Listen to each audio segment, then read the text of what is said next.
So here's my thoughts on the proposed changes for the Necromancer Stalking Blast Bone skill for update 41. And just my mic first. It really comes across as almost disingenuous at first, because I have to ask, who is struggling with a PvE rotation and having trouble casting blast bones every 3 seconds, if that is the amount that you really have to cast it? If you are struggling with that, I know you can't be doing things such as light attack weaving and other things like that that the high-end players need to do. It really just comes across as people. I never even seen anybody complain about the rotation on the forums or anywhere else. So it really just comes across as the people at ZOS wanting to make a change and then making up this excuse like, oh, somebody was having trouble doing this. There had to be entirely just one guy in all of the player base who was having that much trouble with the rotation that they decided they needed to change the Stalking Blast Bones morph. It doesn't make any sense to me. So they want to make it so that instead of attacking the opponent, the Blast Bones jumps to you and empowers you, and it gives you additional dot damage and additional damage with your what's it called, the Grave Lord skill line, something like that. Let me see. I just want to check to make sure. Yeah, the Grave Lord skill line. But you have to give up the blast bones to do that. So you're going to lose this huge burst. Basically your only burst besides your ultimate. So you want to turn the Necromancer into a dot class, then take away one of the summons, because besides that, what are the... I don't know, it just seems like you're going to change the identity of the class as well, and it's going to become more of a dot focused class. And you know, the class doesn't even have that many, especially sticky dots, in their kit. So you're really just forcing the Necromancer to go to skill lines outside of the class, and you're killing the identity of the class even more. And if you were to for me, the identity is a summoner. They summon skeletons and things like that to fight for them. And when you take away those summons, then you're really just left with what's their identity now? A dot class. That's a DK. So they become inferior versions of DKs. DKs even have on-demand stuns, instant stuns, and immobilizers. The Necromancer, they have some immobilizers, one, but you know, and a delayed stun, but nothing like what the DK has. So if you try to put the Necromancer up against DKs in terms of being a dot class, yeah, they may do more damage with dots, but they have to go outside of the toolkit more. They have to go to weapon skills or world skill lines, and they don't even have all the tools to finish an opponent off that the DK has. The DK has leap, and they have what's that stun called? Shattering Rocks. That already makes it so that, and they have whip, molten whip. The Necromancer doesn't stand a chance really to compete with that. So instead of using the Stalking Blast Bone morph and taking away a choice for the Magicka side of the players who prefer to use the Stalking Blast Bones, which also does more damage, why don't you use one of the many skills that the Necromancer has and isn't even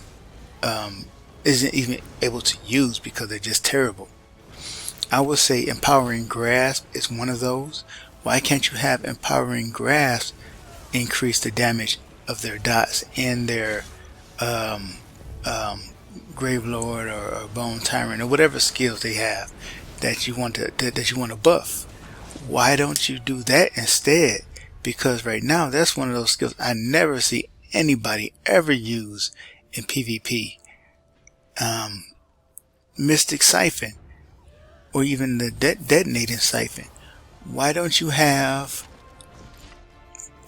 a morph of that gives you the increased dot damage or the increased damage with the Grave Lord skill line? It doesn't, because that's another thing that's not used in PvP. It doesn't make sense for them to take Stalking Blast Bones away. And it really, to me, it reeks of somebody at ZOS playing the game, if they even do play the game, but it reeks of somebody getting let's just say getting their butt handed to them with Stalking Blast Bones and getting butt hurt and saying we got to do something about this skill, and instead of just nerfing it, which it doesn't even need a nerf, but if they did, instead of just doing that, they just say let's get rid of it entirely, because none of the excuses make sense. None of the reasoning for changing the skill makes sense. There are plenty of other skills in the game that they could have changed. So I believe I have. If I did make a video on my ideas for the changes, it must have been a really long time ago.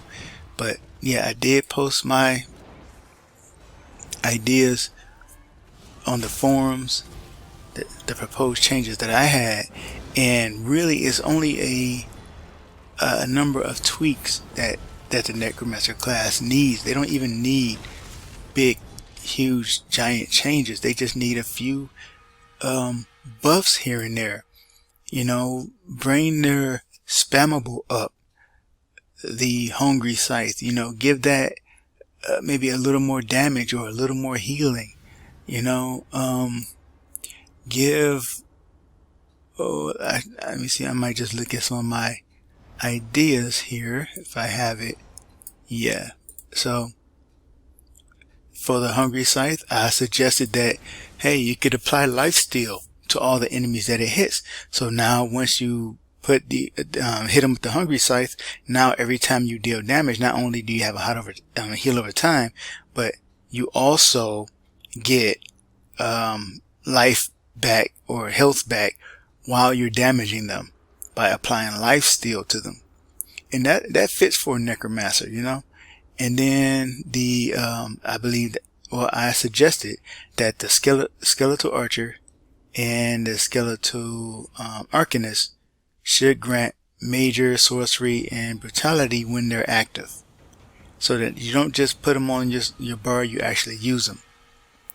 And for the siphon skills, the Mystic and the Detonating Siphon, those you actually get Major Savagery and Major Prophecy, the crit bonus, when they're slotted. And as they do with other classes, they should also do for the Necromancer, that the buff should carry over to both bars regardless of which bar you're on. Now the Flame and Venom Skulls, in my opinion, I believe that these should be changed to apply status effects. They should apply burning, or the Flame Skull should apply burning. The Venom Skull should apply poison, the poison status effect, and they should do increased damage to. Instead of doing more damage on the third cast, they should just do increased damage to lower health enemies. And we should also speed up their travel time to make them easier to hit with, because right now they're just way too slow. So the Spirit Mender, the Spirit Guardian morph, when that is active, it should apply minor or maybe major cowardice to the attackers, because I just like the idea of summoning a ghost and having the ghost frighten your opponents. They wouldn't, cower and fear anything, but their damage would be lowered because, it's sort of like a passive effect. And the intensive mender, increase the healing over time for that one. And the bone totem, the bone totem should be targetable. You should be able to target the area where you want to cast it, and it should only be a 1-second delay on that fear. So my idea for the first one is that the first one should grant minor protection, and the second morph should afflict enemies with minor vulnerability. And then last of all, I really just want the animate blast bones morph to get a reduced cost and skill and get separated from the resurrection morph. Just separate them.